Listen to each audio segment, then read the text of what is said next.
આ જન્માષ્ટમીએ શ્રી કૃષ્ણ ભાગવત કથામાંથી ભગવાન શ્રી કૃષ્ણ બાળપણમાંથી શીખવા જેવી 8 પેરેન્ટિંગની વાતો.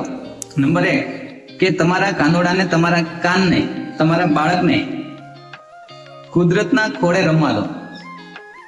તેમને ધરતી, માટી અને પ્રકૃતિ સાથે લગાવ રાખવા દો. નંબર 2 કે તેમનો ખોરાક પ્રાકૃતિક અવસ્થામાં જ આપો, એટલે કે તેમને ફાસ્ટ ફૂડ, ફૂડ પેકેટ કે પછી ચોકલેટ, બ્રેડ વગેરે ન જ આપો. નંબર 3 કે તમારા કાનોડાને તેમને પડકાર સાથે શીખવા દો. તેમને નાના મોટા પડકારો સાથે શીખવા દો. તેમને વધારે સુવિધા વાળું જીવન ન આપો.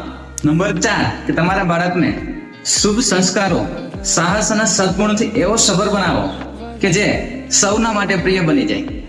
નંબર 5 તેમને એવો તત્પર બનાવો કે ગામ, સમૂહ, સમાજ કે પરિવાર માટે કામ કરવા માટે, તેમને મદદ કરવા માટે હંમેશા તૈયાર રહે અને જ્યારે ભવિષ્યમાં મોટા થાય, દેશ માટે જરૂર પડે તો દેશ માટે પણ તે મદદ કરવા માટે તત્પર બને.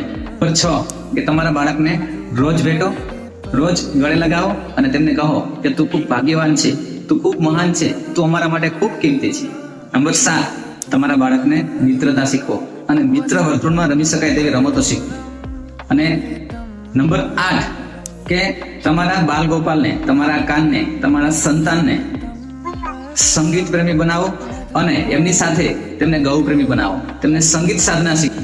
એક છે તેમના મનનો ઉત્કર્ષ કરશે અને બીજું છે તેમના જીવનનો ઉત્કર્ષ કરશે. આપ સૌને જન્માષ્ટમીની હાર્દિક શુભકામના. હેપી જન્માષ્ટમી.